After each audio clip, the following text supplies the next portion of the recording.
O ito, sa bahagi ng takbo ng ating pamahalaan, nakita ko yung buhay ng taong ito. Kaya nga, naisip kong gamitin yung kanyang buhay sa bahagi ng ating mensahe.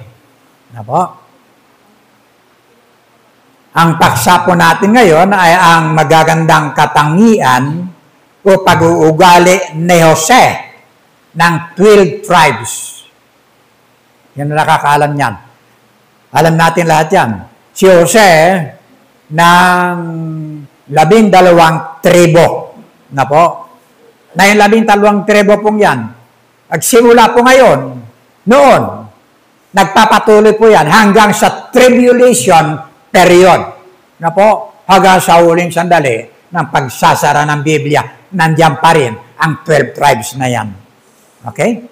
Siguro, sabi ko nga, marami nakakala nito, yung kwento nito. No, pero hindi lahat. Unahin ko na po, yung ating topic, na po, una, hindi po siya mapagsamantala. Tama ba? Isa po yan sa kanyang pag-uugali. Hindi po siya mapagsamantala. Pangalawa,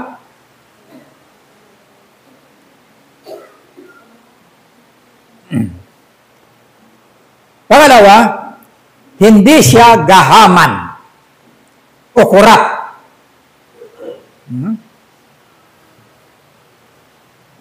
Pangatlo, hindi siya mapagtanim at mapaghigante. Yan, kanyang pangatlong ano po. Tatlo, nakatangian na po na kapain natin sa ating kapanahunan, sa ating sarili. Na po? Now, balikan muna natin ang genealogy. No? Yung bahagi ng kanyang pamilya na pinagmulan. Kung tawagin sa atin ngayon, project ng mga bata yan, family tree. Na po? Ating family tree. So, tingnan muna natin para makuha po natin yung kabuuan ng kwento ng buhay ni Jose. Ano po? Genealogy. Mula kay Abraham, yan po yung pinakapuno. Kay Abraham. Ano po? Di ba pinakitaan siya ng Diyos? Pinatanaw sa kanya yung itaas na mga langit. Ang langit, nakita yung maraming bituin. Pangako sa kanya, ganun, karami ang magiging lahi na magmumula sa kanya. Magiging angkan. Ano po? Now, pero ang problema, matanda na si Sarah na kanyang kabiyak. Ano po? Lipas na, menopause na, kulubot na ang balat. Pagkainangat ang kamay na kayo, makikita mo yung laylay na ng kanyang braso. Kulubot na. Ano po? Wala nang kakayanan. Pero binigay ng Diyos na magkaroon sila ng anak. Una, si Isaac. Di ba? Ayan. Pagkatapos ni Isaac, no? Pagkapanak kay Isaac, nakapag-asawa siya, isa lang anak ni Abraham. No? Sa pangako, Sa pangako. No? Pagkatapos, si Isaac, nakapag-asawa si Rebecca. Di ba? Asawa niya si Rebecca, nagkaanak ng kambal. Alala nyo? Kambal. Ang hirap ba pagka yung mga genealogy? Pag dinala mo sa tao, parang hirap sundan, parang hirap intindihin. No? Nagkaanak siya ng kambal. Una na, Jacob. Di ba? Pangalawa, si Esau. Itong dalawang to, sa tiyan pa lang, naglalaban na Nag-aagawan na kung sino maging panganay. Kaya nung ilabas siya, Esau, nakahawak pa sa paa. Si Jacob. Yan. Na po? Then, pagdating kay Jacob, dito na. Nanganak na ng 12 tribes. Okay? Dinaya po ni Jacob si Esau. No? Naalala nyo? Paborito pong anak ni Rebecca, si Jacob. No po? Pero pagkatapos niya, nung panahon na may hindi na nakakakita, si Isaac, at sabi ni Isaac, malapit na akong mamatay, kinakailangan ibigay ko na yung aking bendisyon. No?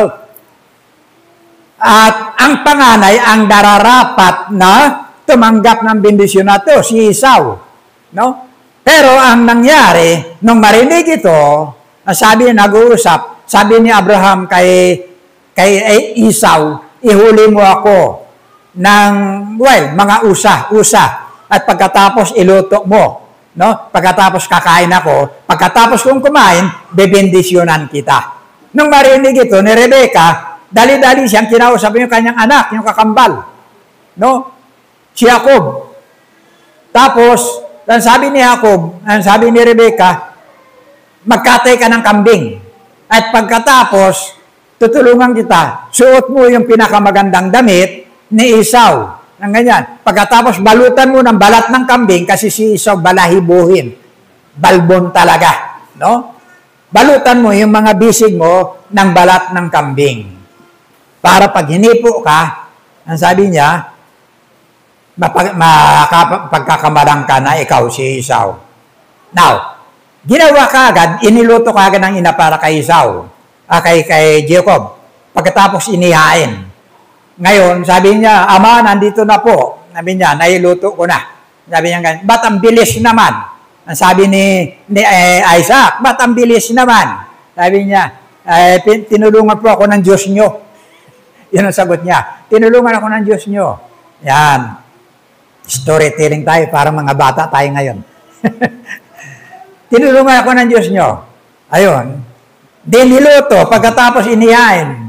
Pagkatapos, ang sabi niya, lumapit ka muna dito sa akin. Nung lumapit, sabi niya, hagkan mo ako. Sabi niya, nagdududa na yung ama. Kasi yung boses kay Jacob, pero yung amoy, kay Esau. Kasi suot niya yung lumang damit, magandang damit ni Esau. Kaya nung lumapit na ganyan, naamoy niya, sabi niya yung amoy kay Esau, pero yung boses kay Jacob. Kaloob niya, yung pagkatapos niya kumain, pinagkaloob niya yung kanyang basbas. Alam po niyo yung basbas nun, napakahalaga po yan. Na po, ng basbas niya, lahat ng angkan, lahat ng mga paryentes o kamag-anak, o sino man, pati kapatid mo o sino man, yuyukod sa iyo. Yan. See? Napakahalaga. Na po. Now, nung dumating si Esau, nagluto, sabi niya, Ama, nandito na po ako. Para kumain na kayo. Ang sabi niya, sabi naman abay, busog na ako. Ang sabi niya, ganyan, katatapos ko lang. Sabi niya, sino yung nag-ano sa akin? Sabi niya, ako po yung inutusan po, ako po si Esau. Ayun. Then, alam ng ina ni Rebecca na magagalit. Ang sabi ni Esau, pagkamatay ng ama ko, papatayin ko siya.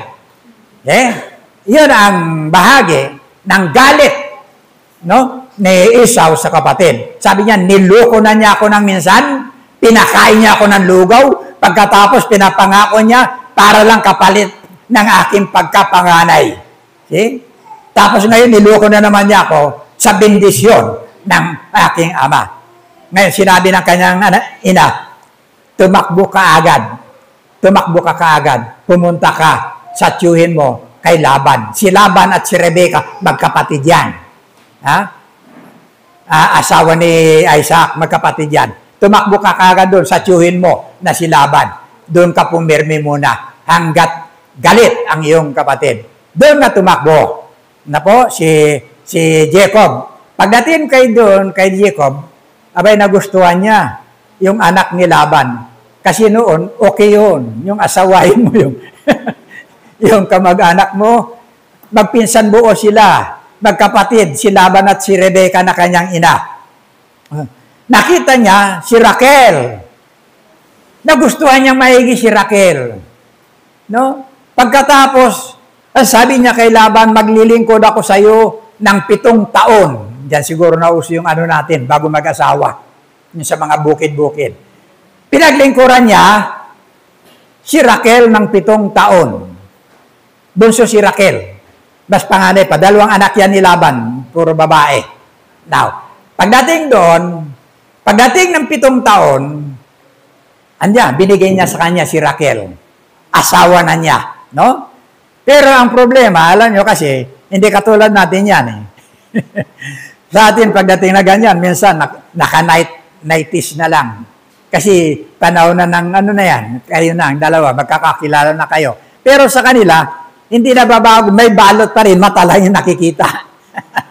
Balot lahat. Yan. Nag-shipping na sila, ayon sa gabi, so binigay sa kanya, nakabalot yung katawan. Then, pagdating ng umaga, nakita niya, si Leah, hindi si Raquel. Si Leah. Hindi nga pala niya, ano pa yung mga kwento-kwento nito. Nakita niya si Leah, yung panganay na anak ni Laban. Pinsan buo rin niya yan. See? Sabi niya, bakit mo ako niloko? Ang sabi ni Laban, hindi ko pwede na ano ka kagad, asawa ka kagad sa bunso. Kinakailan, dumaan ka muna sa panganay. Yan. Kaya, ayun, sabi niya, gusto ko, sabi niya, si Raquel, sabi niya, maglilingkod ako ng 7 taon uli para kay Raquel. Ayan. Naglingkod siya uli, 7 taon. Mahal na mahal niya si Raquel. Sa kanya uli, na pangasawa si Raquel. Now, binigay ni Leah yung kanyang, anong tawag dyan, alipin na babae. No? Si Selka. No? Tama, Selpa. Si Selpa, kay Jacob. Nagkaroon ng anak. Si Jacob sa alipin ni Leah, 2. Bilangin nyo Binigay din ni Raquel, baog kasi si Raquel Pero binigyan siya ng Panginoon ng anak. Binigay din ni Raquel yung kanyang alipin kay Jacob, na ang pangalan nito si Belha. No? Nagkaanak din ito ng 2. 4 na. Nagkaanak ngayon si Leah ng 6 na lalaki. 8. Pero merong isang babae. Hindi yan ibinilang sa 12 tribes. Yung babae na ito, yung Dina. Pangalan yan. Then, pagkatapos, nanganak si Raquel ng 2. Pinakabunso yan. Ito na ngayon, si Jose. 10 na, di ba? Si Jose pang 11, pagkatapos ang pinakabunso, si Benjamin. Ayan. Nako? May talata ba tayo? Wala pa. Kaya kung bibilangin nyo, 12 tribes na anak ni Jacob mula sa 4 na babae. Nakita nyo? 4 na babae. 2 alipin at 2 magkapatid na pareho niyang asawa. 12. Diyan po nagmula ang tinatawag na 12 tribes. Kaya kung babasahin nyo, ang Matthew chapter 1, ito ang talaan ng mga ninuno ni Jesucristo na mula sa angkan ni David, na mula naman sa lahi ni Abraham. Pinakapuno si Abraham bago sumunod ang 12 tribes. Mula sa lahi ni Abraham. Talaan ng ating Panginoon Jesucristo. Sa mga kapatid, ang Panginoon Jesucristo nagmula sa lahi ni Abraham, nagmula sa lahi ni David. See? Kaya nung makita nyo nung pumasok siya sa Jerusalem, ang ating Panginoon, sakay ng donkey, ng asno, pinapuri siya. Usana sa anak ni David. Magmula siya sa lahi ni David.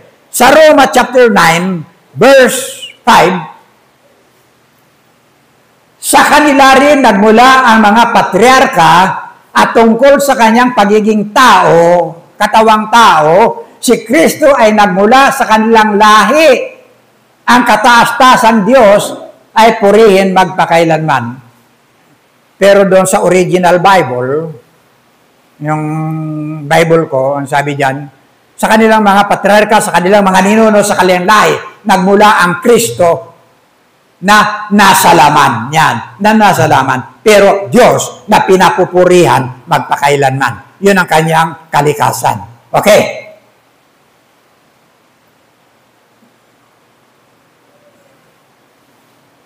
Okay.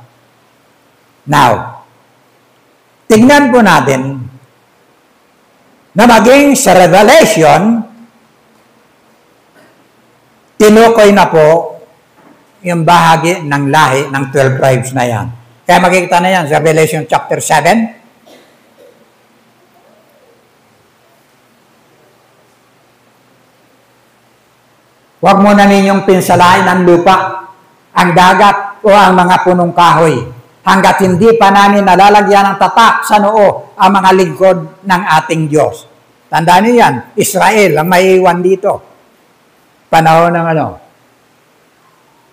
At narinig ko ang bilang ng mga tinatakan, 144,000 buhat sa 12 lipi ng Israel. Yung Israel pong yan, walang ibang tinutukoy dyan si Jacob.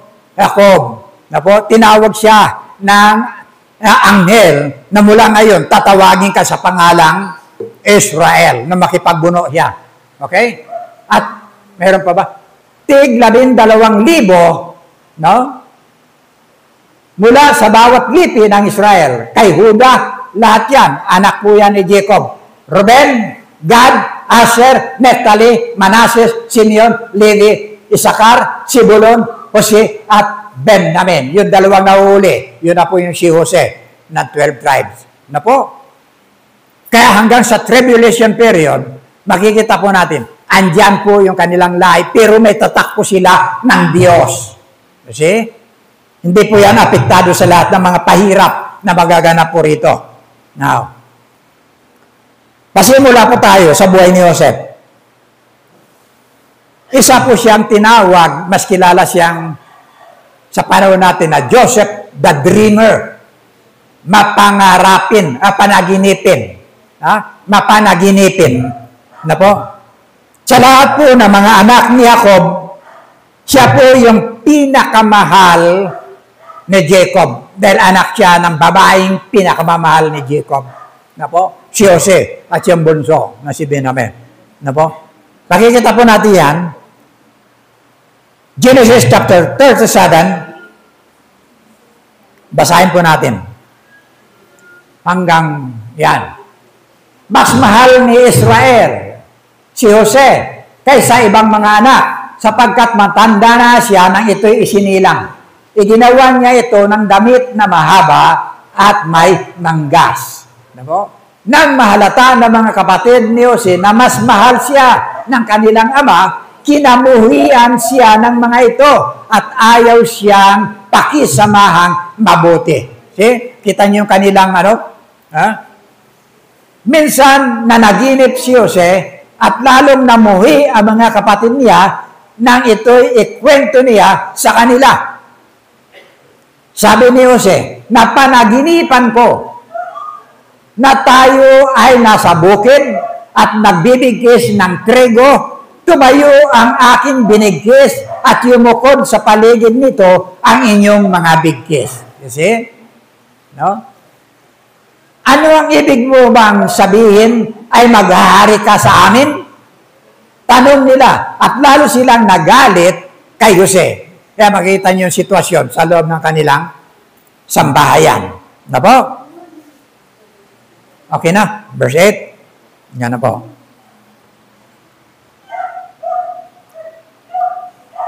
Kaya dyan sa verse 3, nakalagay po dyan, galit na po yung kanyang mga kapatid kay Jose. Nandiyan na po yung inggit, nandiyan na po yung selos, magkakasama na po yan.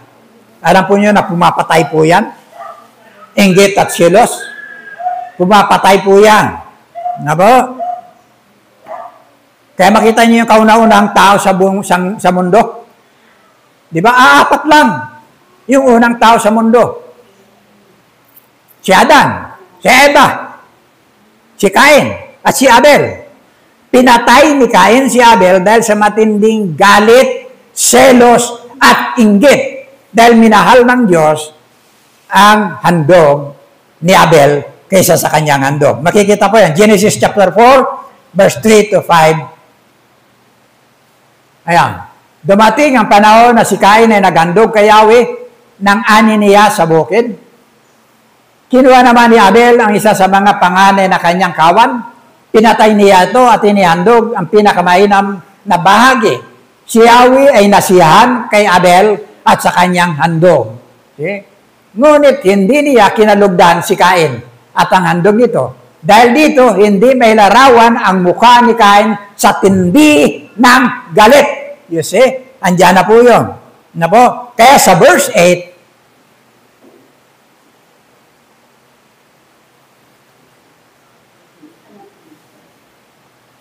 ano ang ibig mo bang sabihin ay maghahari ka sa amin? Tanong nila at lalo riyang nagalit kay Jose. Hindi po yan. Hindi ba yan? Yan ba? Yung pinatay ni Cain, si Abel. Genesis chapter 4, verse 8. Yan ba? Okay. So ito po ang bahagi na makita po natin. Dahil sa kanyang panaginip, ano po? Ayan. At siya'y sinabi ni Cain sa kanyang kapatid na kay Abel, at nangyari nang sila'y nasa parang ay nagtindig si Cain laban kay Abel na kanyang kapatid at siya'y kanyang pinatay. See? Yun po yung bahagi. Makita natin na po, yung galit na po na nasa tao. Na po, inggit at selos. Then, Genesis chapter 37, verse 9 to 11, na naginip muli si Jose at sinalaysay sa kanyang mga kapatid. Ang ganito, nakita ko sa aking panaginip ng araw, ang buwan, at ang 11 bituin ay yumuko sa aking harapan. See? Sinabi rin niya ito sa kanyang mga ama, at ito'y nagalit din sa kanya. Anong ibig mong sabihin? Tanong ng ama. Kami ng iyong ina at mga kapatid, yuyuko sa harapan mo. Nandun po yung bahagi na kung saan hindi alam ni Jose na mayroon na pong damdamin na hindi maganda sa kanya, yung kanyang mga kapatid, dahil dun sa kanyang mga panaginip na ito. Na po? Nilalong nagalit po maging yung kanyang ama. Na po? Siguro sa ngayon, meron pa bang totoong panaginip sa atin ngayon? Na ibig sabihin, pag nanaginip ka ngayon, konektado pa rin ito kaya sa mga nangyayari sa buhay mo? Wala na. Na po? Andito na yung Bible. Andiyan na yung buong plano ng Diyos sa buhay po natin. Na po? Andiyan yung kalooban ng Diyos. May panaginip tayo ngayon, kung problemado ka, no? Hindi, tapos daradala mo sa pagtulog mo, yan. Kung in love ka, yan, tuk. Pagtulog mo, dala-dala mo yan sa pagtulog. Di ba? Kung sobrang saya mo, kung ano mga bahagi na ano, andyan yan, dala mo. Kahit natutulog ka, minsan nakangiti ka eh. Dahil dala mo yung mga bahagi. Yun na lang, bunga na lang yun. Na po, ng ating mga nararamdaman. Na po? Mahaba yata ang introduction ko. Kwento mo na ako. No? Maaga pa. Mayroong isang tresurero na nakadispalko na malaking halaga. No? Nung primero, unti-unti lang bawas niya. Pero nakasanayan na niya eh.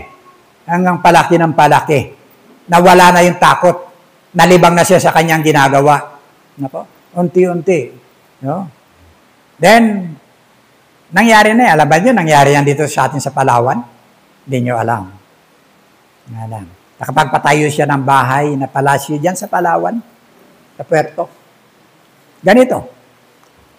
Now, mag-iinventaryo ngayon yung bangko na kanyang pinaglilingkuran. Matutuklasan ngayon yung bahagi ng malaking nawawalang halaga na kanyang ginalaw. Hindi siya makatulog. Na po, ngayon inisip niya kung ano ang kanyang gagawin. Dahil doon sa bagay ng kanyang pagiging aburido, nakapanaginip siya ng mga numero. Ayan. Numero yung kanya na panaginip. Pagkatapos, sabi niya, ito ang magbibigay solusyon sa akin. Hanapin ko ito. Sabi niya ganyan. Uso pa yung wala pang luto nun. No? Tinayaan niya, Hinahanap niya yung number na yan sa PCSO. Philippine Charity Sweepstake. Doon pa lang, pagkalimbag pa lang ng mga ticket, ando na siya. Hinarang na niya. Pero mas maagap yung bagay ng distribution ng mga ticket. Nung tingnan niya ganyan, ang sabi ng doon, ay wala na ito sa file po namin. Na-distribute na namin ito sa bandang Mindanao. Ang gitong unit ang tawag doon. Mga booklet yan. Punta siya ng Mindanao. Pagdating niya ron, hinanap niya yung unit ng mga ticket po yun. Hanggang sa 0, 1, 2, 3, 4, ay yan? 10 units yata yan. 1, 2, 3, 4, 5, 6, 7, ganyan. 0, 0, 0, 1, 0, 0, 2. Lahat ng yan hanggang sa maging kompletong numero. Kinuha niya yan. See? Pero pagdating ng Bulacan, ni isa, walang lumabas. Baliwala yung kanyang panaginip. Ibig sabihin, nilukos siya ng kanyang panaginip. Sa madaling salita, natuklasan na yun, ikinulong siya. Pagkulong sa kanya, binigyan siya ng damit, t-shirt, na may nakalagay ng letter P sa likod. Pagdating doon, nakita niya yung kanyang prisoner tag. Yung numero ng kanyang panaginip. Ayun pala. Ay, nasa loob. Ayan pala. Totoo pala yung panaginip. Kaya minsan, ito yung puhunan ng mga nagtataya ng waiting sa Maynila. Yung waiting, malakas po yan. Kaya may nakulong tayong mga dyan, taga-panguna. Maging ng mga nagluluto.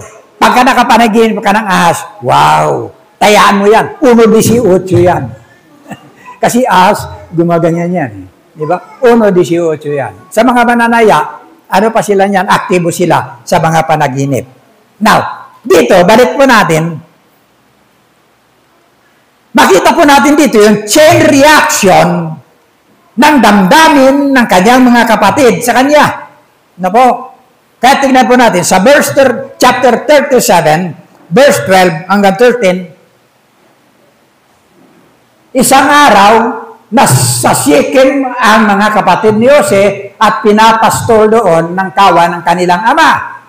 Okay? Sinabi ni Israel kay Jose, gumaya ka at sumunod sa iyong mga kapatid. Opo, tugon ni Jose. 17 years old na yan, si Jose. Binatilyo. Sinabi ni Israel, okay. Sunod, verse 18. Talo na tayo, hanggang 20. Malayo pa ay natanaw na siya ng mga ito. Nagkaisa silang patayin siya. Pansinin ninyo, nagkaisa. Yun po yung galit. 19, sinabi nila, ayan na ang mahilig managinip. Patayin natin siya at ihulog sa balon at sabihin siyang sinila ng mabangis na hayop. Tingnan natin kung ano ang mangyayari sa kanyang mga panaginip. Next.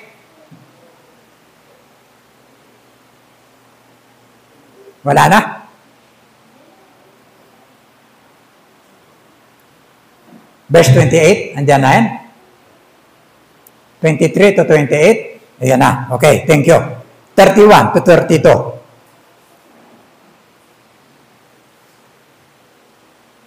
Yan.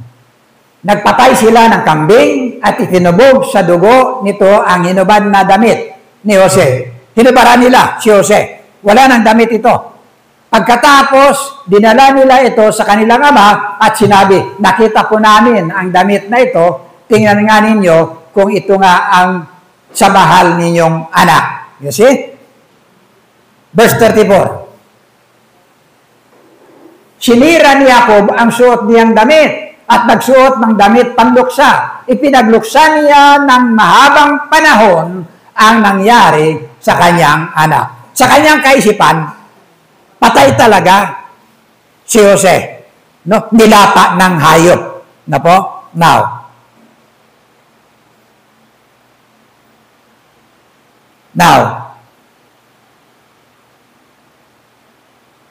binintahan po nila nito yung mga negosyanteng natanaw po nila yung Ismaelita na dumarating. Tingnan natin, Genesis chapter 16, verse 11. Mga Ismaelita, tinukoy po dyan. Inihulog po nila si Jose sa balon. No? Balon na walang tubig, madilim, malalim. Inihulog nila. Hinubaran nila ng damit lahat. So sa makatwid, pansuot lang nito, yung panloob, yung kanyang Then, nung makita nila, dumaan yung mga negosyanteng Ismaelita. Kung tutusin, yung Ismaelita ito, kalahi ni Abraham. Kalahi rin po nila ito. No? Magkakamag-anak sila, pero hindi na nagkakaalaman. Yung mga Ismaelita nito, maalala nyo, nung hindi magkaanak muna, si Sarah, alala nyo, at si Abraham. Hindi muna nagkakaanak. Na po, ang ginawa ni Sarah, sabi niya, binigay niya kanyang alipin kay Abraham na si Agar, na isang Egyptian. Inanakan ito ni Abraham. Mas matanda ito kaysa kay Isaac. No? Yung kanyang anak na ito, Ismael, ang kanyang ipinangalan dito. Na po. So, anak din ito ni Abraham, yung Ismael na ito. Ito rin yung kanilang binintahan kay Jose. Nung iahaw nila si Jose sa balon, ang sabi ni Ruben, sabi niya, huwag nating saktan, huwag nating patayin ang ating kapatid. Kapatid din natin yan, laman at laman ng ating laman, dugo ng ating dugo. Mas mainam pa, ibenta na lang natin. Ay dumadaan yung mga negosyante. Ano po? Kaya doon nila ibinenta. Ano po? Sa mga Ismaelita na negosyante. Dinala naman ng mga Ismaelita sa Ehipto. Yan. Dito na nagsimula ngayon. Sa Ehipto, pagdating sa Ehipto, bininta rin siya bilang isang alipin sa sambahayan ni Potifar, isang pinuno na mga sundalo ni Paraon. Yan ang kwento niyan. Ano po? Now, okay.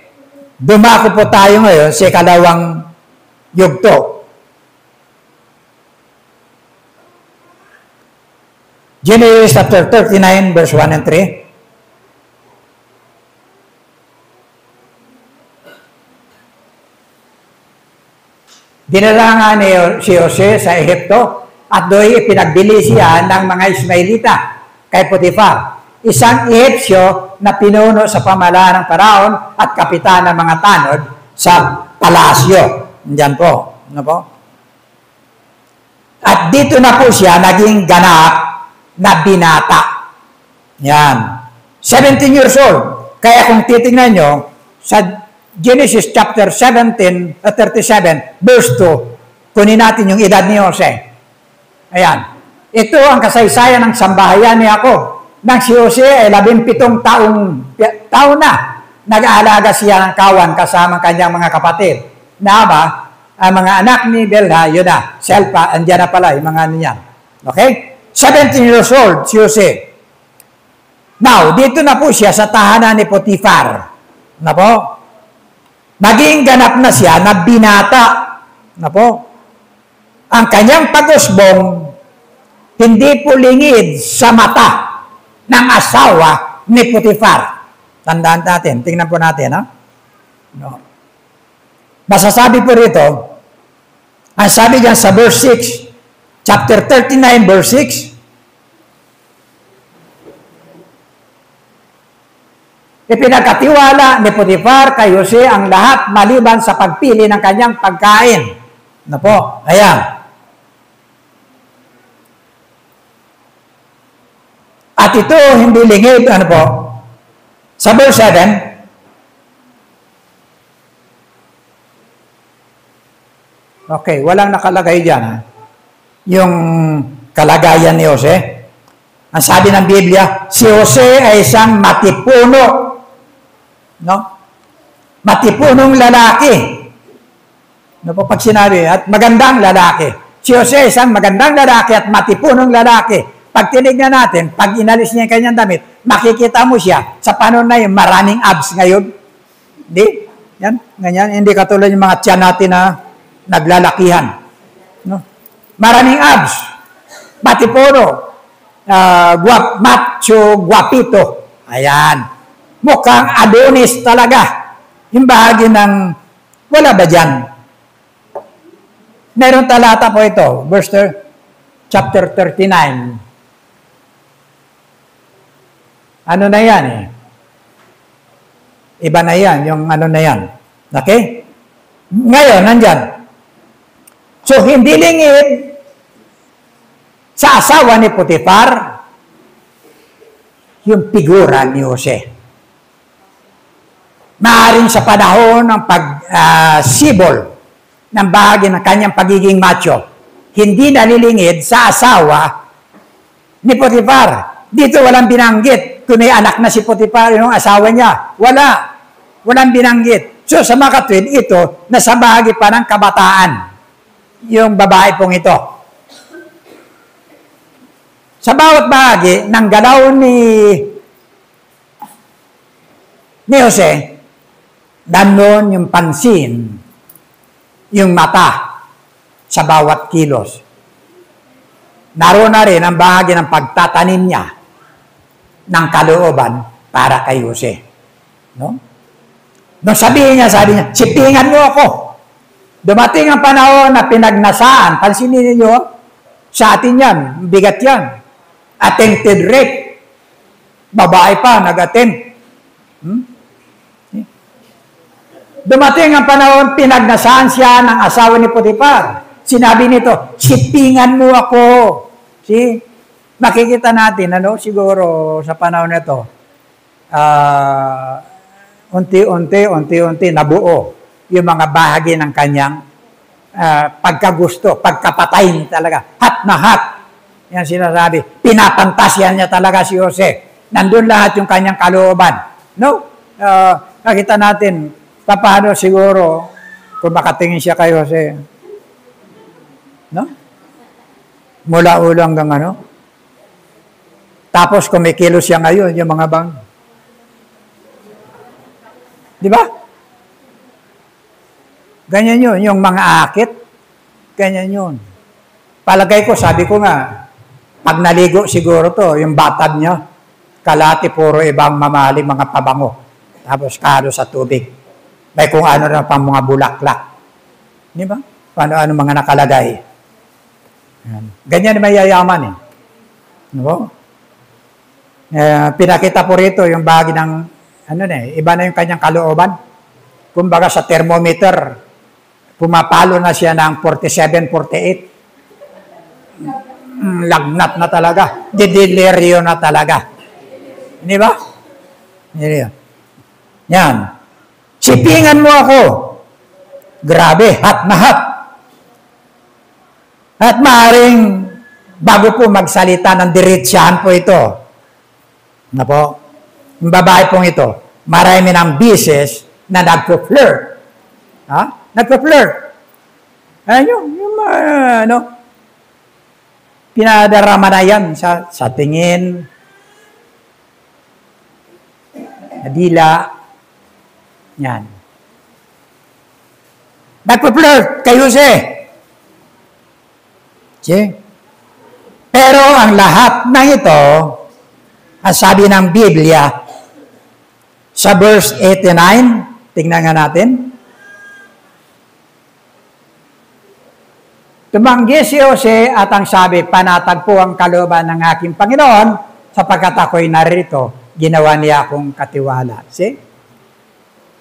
Tumanggi sa kabila ng pamimilit, no? Ng babaeng ito, na po, baka kung ako kayo sito, nagdahilan na lang ako. Di ba? Madali lang magdahilan yan eh. Ay, naku, hindi tayo, pareho lang tayo. Di ba? Mag-ano ka na lang, ganyan. Simple lang. Wa effect. Ang sabi niya, hindi ko po magagawa ang ganyang kataksilan at pagkakasala sa Diyos. Hindi po niya sinabi kay Potiphar, kundi sa Diyos. Sabi niya ganyan. Kundi sa Diyos. Kaya may kasabihan tayo, palay na lumalapit sa manok. Di ba? Pero ang manok ngayon, ang umiiwas sa palay. Yan. Sa verse 10, hindi pinansin ni Jose ang babae kahit araw-araw. Hindi pinansin ni Jose ang babae kahit araw-araw itong nakikiusap na sumiping sa kanya. Pansinin ninyo kung gaano katindi yung demonyo. No? Hindi lang yan taong grasa eh. Grabe ang ganda niyan. Ang yaman. Yung lahat ng kaanyuan yan. See? Baka nagsisipilyo to maghapon. Para lang maging kaakit-akit. Araw-araw ang sabi dyan. Sa halip na bumigay si Jose, 11-12, tama ba yan? 11-12? Ngunit isang araw nasabay si Jose upang gampanan ang kanyang tungkulin, nagkataong wala roon ang ibang mga utusan. See? Walang ano-ano hinablot ng babae. Rape na yan. Ang kanyang balabal at sinabi niya, halika, sipingan mo na ako. Patakbo siyang lumabas. Ngunit naiwan ang kanyang balabal sa babae. See? Nakita nyo yung sistema ng buhay ni Jose. Grabe yung tentasyon sa buhay na nangyari sa kanya. Na po? Sa halip na bumigay si Jose, na po, kahit na minsan lang, na po, pero hindi niya, tumakbo siya. Lumayo sa tukso. See? Tayo kaya.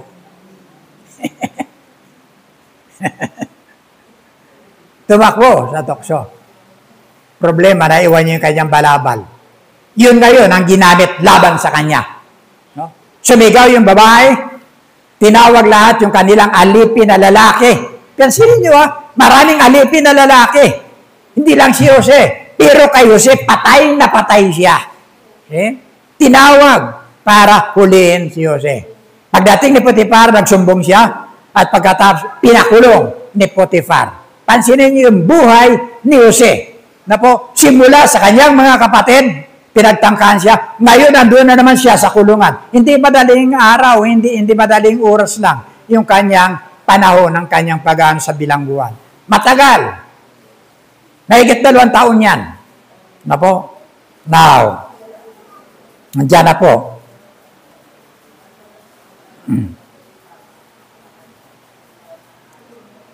Verse 19 to 21.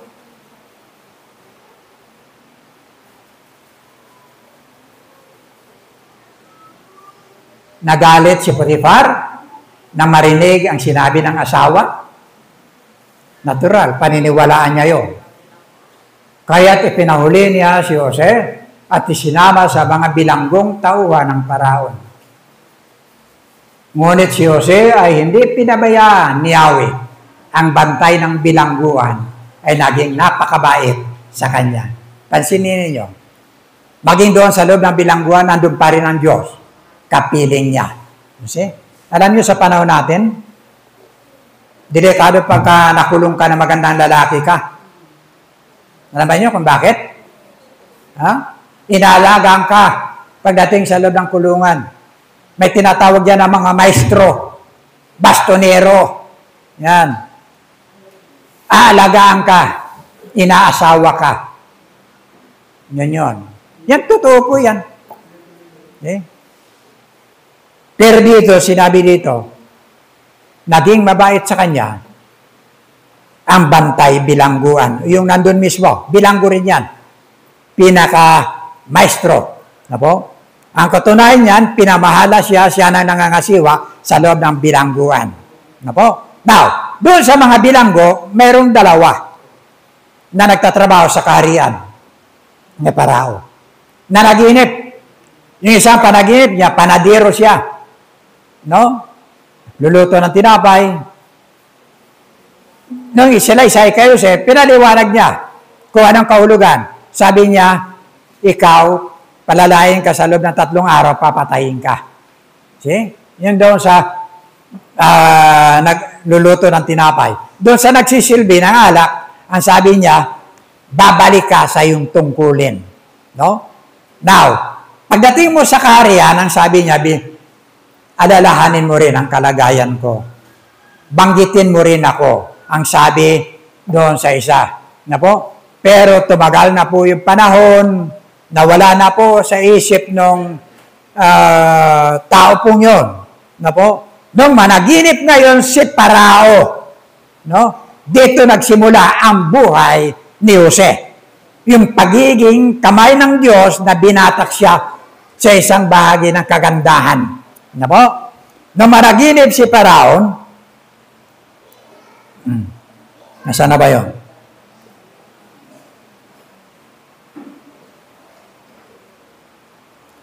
Chapter 41, verse 1 to 8. Matagal-tagal yan, ha? Basahin natin lahat. Pagkaraan ng 2 taon, ang Parao naman ang nanaginip. Na panaginipan niyang siya'y nakatayo sa pampang ng ilog. Nilo. Walang ano-ano, may 7 magaganda at matatabang bakang umahon sa ilog at nanginginain ng damo. At umahon din mula sa ilog na yun ang 7 pangit at payat na baka. Lumapit ang mga ito at kinain ng 7 matatabang baka at nagising ang Parao. Okay? Nakatulog siya muli at nanaginip na naman. May 7 uhay na tumubo sa isang puno ng trigo. Malalaki at matataba ang mga butil nito. Pagkatapos may sumibol na 7 uhay, ang mga ito ay payat at tuyot ang mga butil dahil sa hampas ng mga hanging silangan. Kinain ng mga payat ang mga matatabang uhay at muling nagising ang Parao. Noon niya na lamang siya ay nananaginip. Okay? Pagsapit ng umaga, nabagabag siya. Kaya't ipinatawag niyang lahat ang mga sadamangkero at mga matatalinong tao sa buong Ehipto. Isinalisay niya ang kanyang mga panaginip, ngunit isa may walang nakapagpaliwanag ng kahulugan nito. Okay, yun na.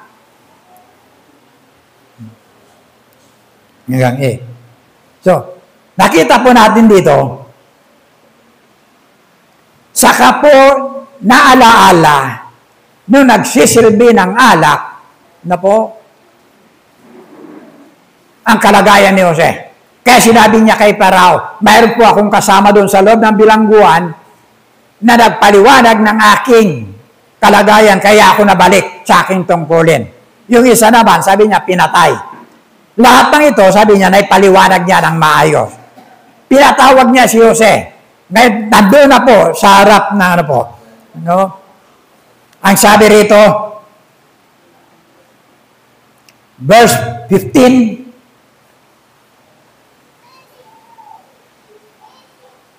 Genesis 41, verse 15.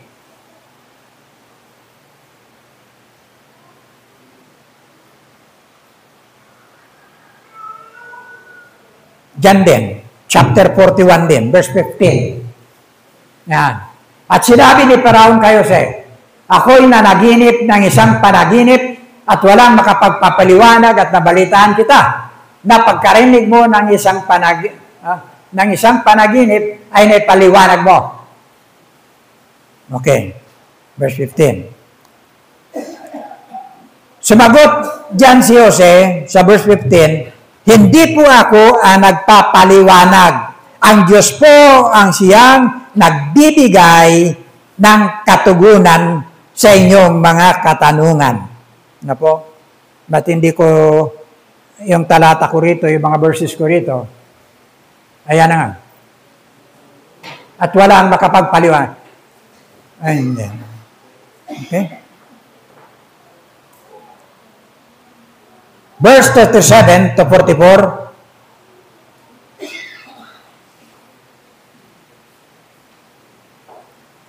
nagustuhan ng Paraon at ng kanyang mga kagawad ang panukalan ni Jose. Ito po nung may paliwanag na niya, yung kahulugan ng panaginip ni Jose. Ito na po ang naging kalagayan ngayon.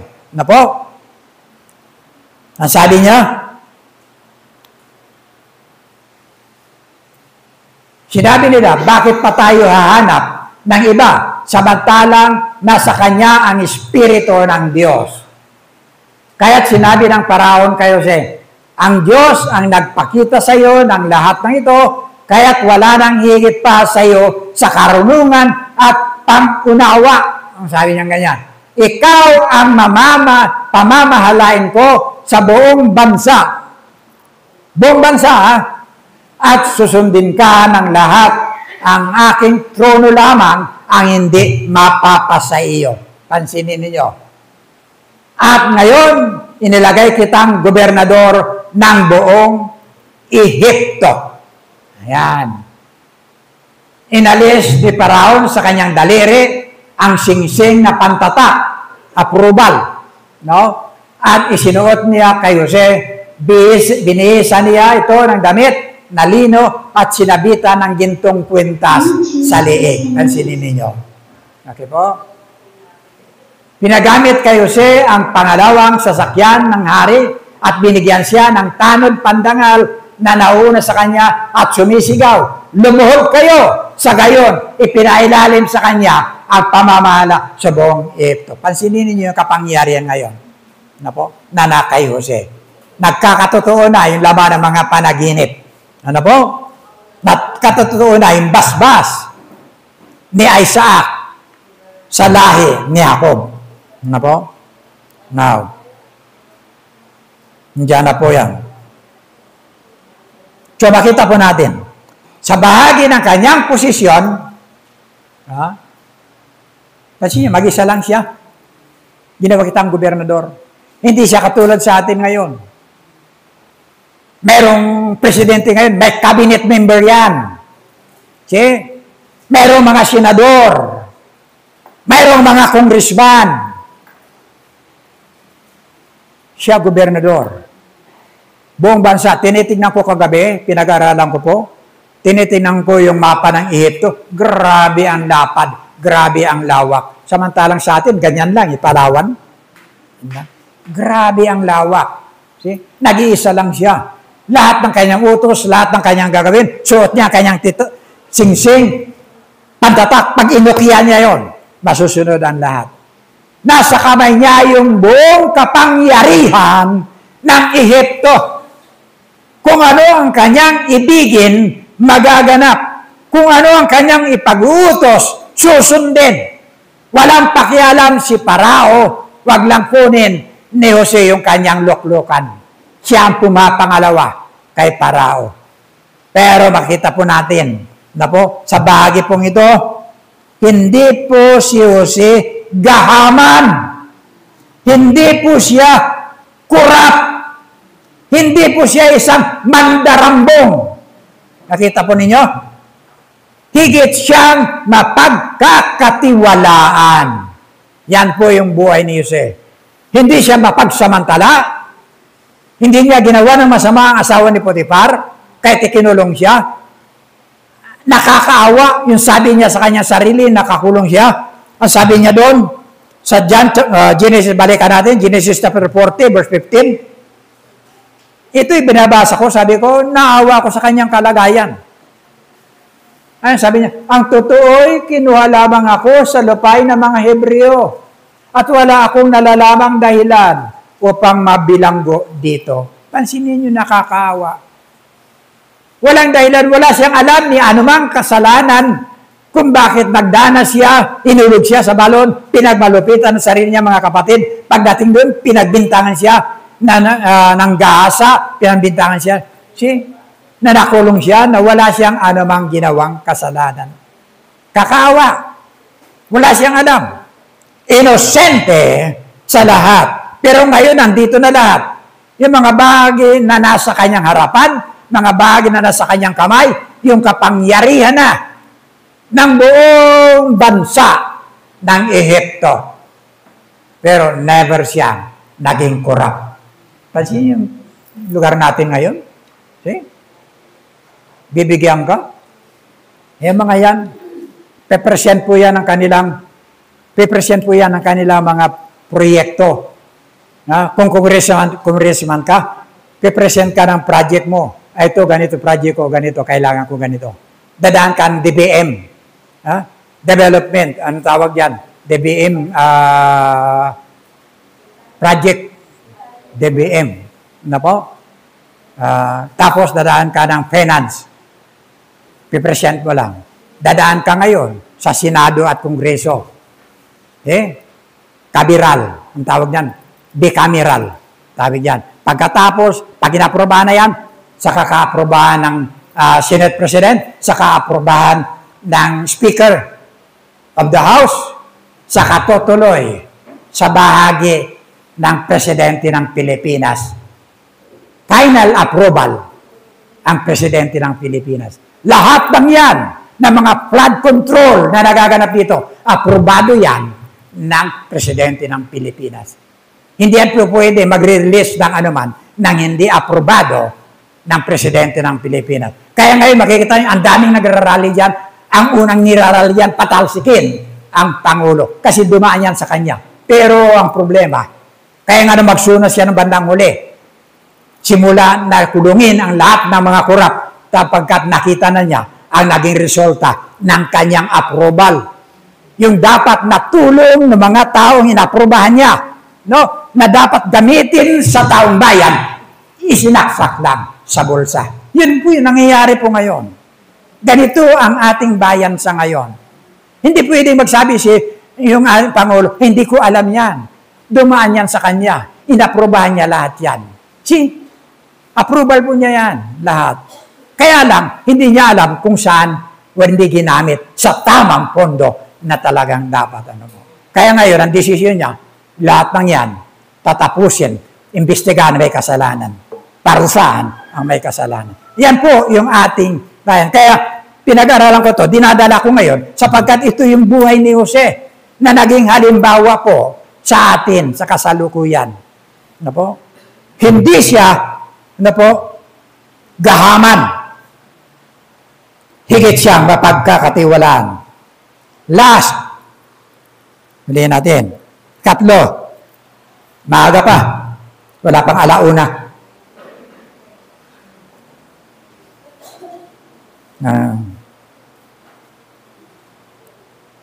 Pangatlo, hindi siya mapagtanim. Hindi siya mapaghiganti. Okay. Pinagtangkang patayin ng kanyang mga sariling kapatid.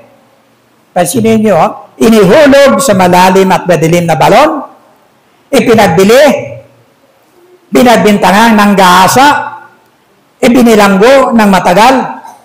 Ngayon, narito na po sa kanyang harapan, yung lahat ng gumawa sa kanya ng kasamaan. Pinalabas siyang patay sa kanyang magulang, sa kanyang ama. Nagluksa yung kanyang ama sa mahabang panahon. Dahil sa kanyang, sa balitang pinatay siya ng hayop. Ano po?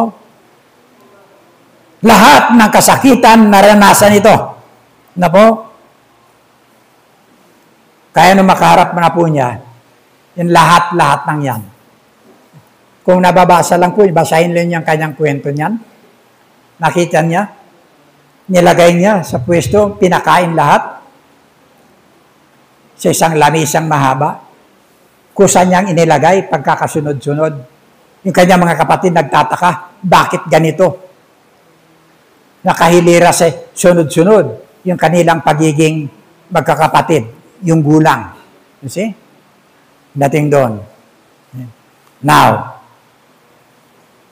siguro kung sa atin ito, maaaring sabihin natin, lentik lang ang walang ganti. Hindi po ba? Kita mo yung kanyang itsura? Nagkaroon ng tagutom sa buong lapain, hindi lang sa Ehipto. Karatig, lahat-lahat, tagutom lahat yan.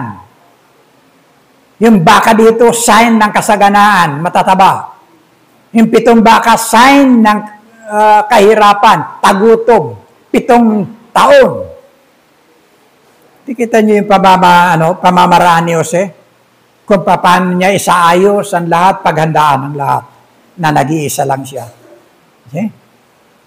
Doon lahat. Ngayon, andito na sa kanyang mga harapan. Maaaring sabi niya, dumating na ngayon yung karma sa buhay ninyo. Okay? Andiyan na kayo. Kayo noon. Ako ngayon. Okay? Now, sa buhay po natin, sinong gustong maging kagaya ng mga kapatid ni Jose? Sinong gustong maging kagaya ni Jose? See? Yeah. Praise God. Praise God. Genesis chapter 45, verse 8.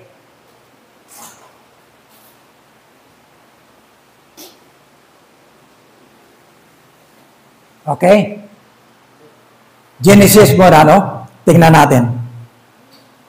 Genesis 45, verse 1 to 5. Ayan. Hindi mapigil ni Jose ang kanyang damdamin, kaya pinalis niya ang kanyang mga tagapaglingkod na naroon. Nang sila na lamang ang naroon, ipinagtapat ni Jose sa kanyang mga kapatid kung sino siya. Kaharap na niya yan. Yung kanyang mga kapatid nandun na sa harap niya. Hindi siya makilala. Bakit? Iba na ang kanyang anyo. Gwapo na siya. Malinis na siya. See? Bukod dyan, marami na yung kanyang kasuotan na iba na. Marami ng mga kung ano-anong burloloy na ginto. Mayroon pa siyang malaking kwentas na ginto. Mayroon pa siyang singsing na malaki na suot ng isang makapangyarihan ng isang bansa. See? Hindi siya kilala. Ando na sa harap niya. Sabi diyan, hindi mapigil ni Jose. Kita mo? Yung kanyang reaction. Yun sa kanyang kalooban. Ito na po. Hindi na mapigil ni Jose ang kanyang damdamin. Kaya pinalis niya ang kanyang mga tagapaglingkod na naroon. Nang sila na lamang ang naroon, ipinagtapat ni Jose sa kanyang mga kapatid kung sino siya. Kasi hindi niya pinagtapat para sumbatan sila, para parusahan sila. Kasunod, sa lakas ng kanyang iyak, narinig siya ng mga Ehipsyo, kaya't ang balita ay mabilis na nakarating sa palasyo. Okay? Ako si Jose ang pagtatapat niya sa kanyang mga kapatid. Buhay pa bang talaga ang ating Ama? See? Nagulantang sila sa kanilang narinig. Hindi sila nakasagot. Bakit? Taglay nila ang lahat ng kasamaan sa kanilang sarili. Laban kay Jose. Tuloy. Lumapit kayo, sabi ni Jose. Lumapit nga sila at nagpatuloy siya ng pagsasalita. Ako nga si Jose, ang inyong kapatid na ipinagbili ninyo sa Ehipto. See, tuloy. Ngunit huwag na ninyong ikalungkot ang nangyari. Sa kanya pa nagsimula. See? Wala siyang anumang damdamin na anumang kasamaan sa kanyang kalooban. Walang anumang preparasyon sa lahat ng kanyang naranasan na galit o puot sa kanyang mga kapatid. Ngunit huwag na ninyong ikalungkot ang nangyari. Huwag ninyong sisihin ang inyong sarili sa ginawa ninyo sa akin. Ang Diyos ang nagpadala sa akin dito upang iligtas ang maraming buhay. See? Andun pa rin sa bahagi ng kanyang pag-iisip.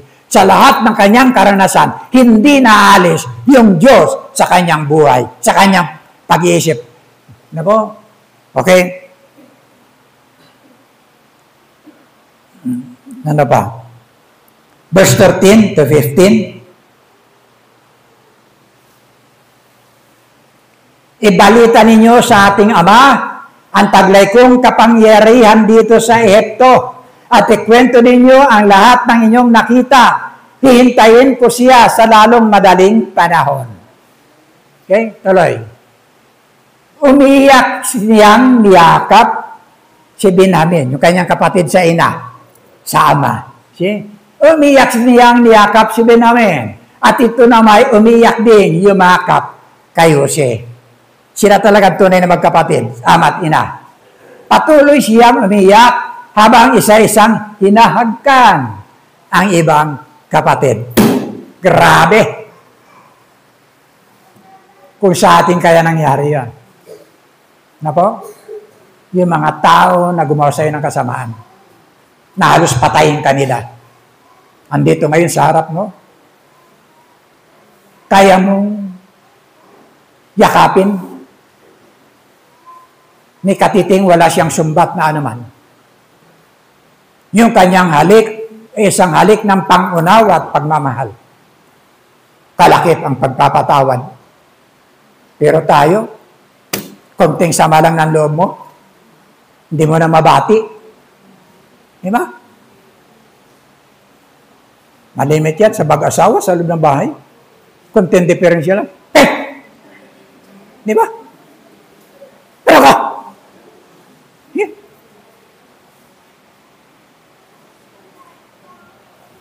Mali, naku po. Ano ba?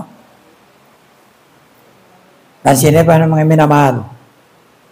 Yung huling talata, ang sabi dyan, Genesis chapter 47, verse 11,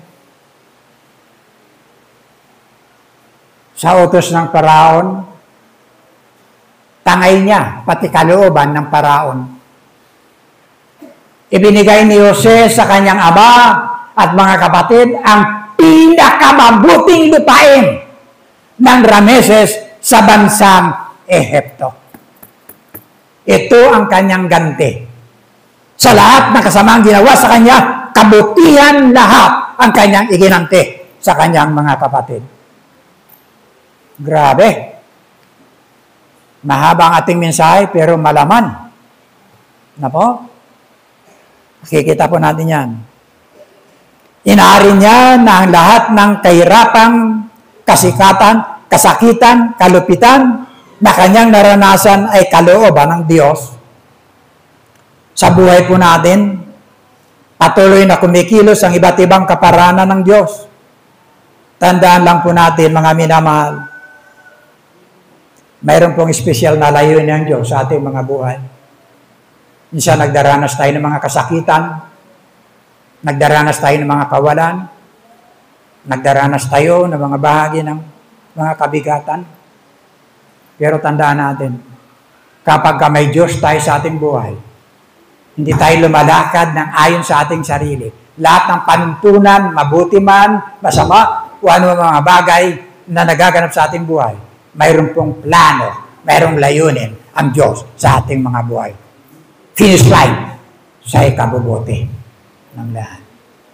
Pagpalay ng Diyos, ang kanyang mensahe, purihin ng Panginoon, nanawa, maging isang bahagi ng katangiang ito, mapasa atin.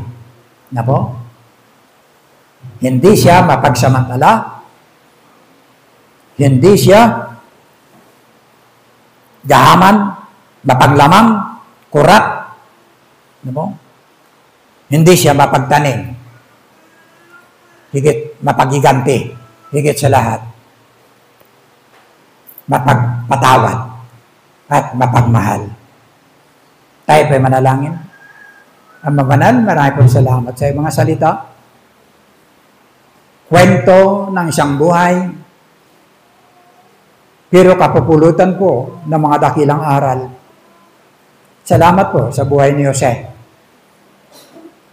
Na naganap, Panginoon, isang kasaysayan na kung saan nilagay mo po sa loob ng Ehipto. At sa bagay pong ito, Diyos, naging pagpapala sa marami.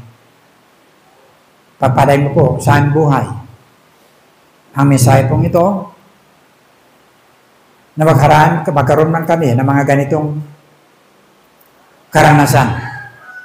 Makita namin, Panginoon, isang pamantayan sa buhay ni Jose. Ang pananatili, ang pagiging mapagmahal, mapagpatawad. Ito po ang aming dalangin sa pangalan ng Panginoon Kristo. Amen.